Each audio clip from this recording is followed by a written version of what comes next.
एक आदमी ने एक बहुत ही खूबसूरत लड़की से शादी की। शादी के बाद दोनों की जिंदगी बहुत प्यार से गुजर रही थी।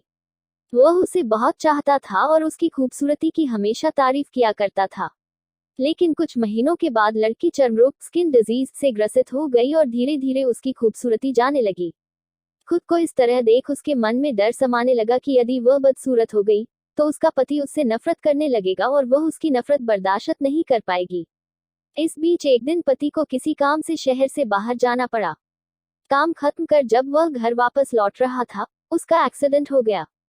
एक्सीडेंट में उसने अपनी दोनों आंखें खो दी, लेकिन इसके बावजूद भी उन दोनों की जिंदगी सामान्य तरीके से आगे बढ़ती रही।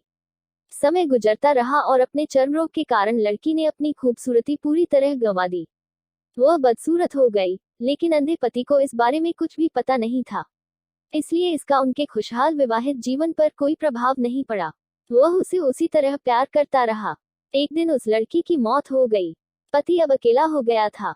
वह बहुत दुखी था। वह उस शहर को छोड़कर जाना चाहता था। उसने अंतिम संस्कार की सारी क्रियाविधि पूर्ण की और शहर छोड़कर जाने लगा। तभी एक आदमी ने पीछे से उसे पुकारा और पास आकर कहा, अब तुम बिना सहारे के अकेले कैसे चल पाओगे? इतने साल तो तुम्हारी पत्नी तुम्हारी मदद किया करती थी।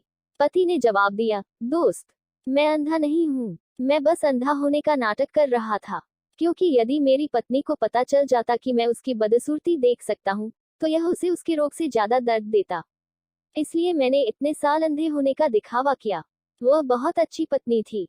मैं बस उसे खुश रखना चाहता था। इस कहानी से सीख मिलती है कि खुश रहने के लिए हमें भी एक दूसरे की कमियों के प्रति आंखें बंद कर लेनी चाहिए और उन कमियों को नजरअंदाज कर देना चाहिए।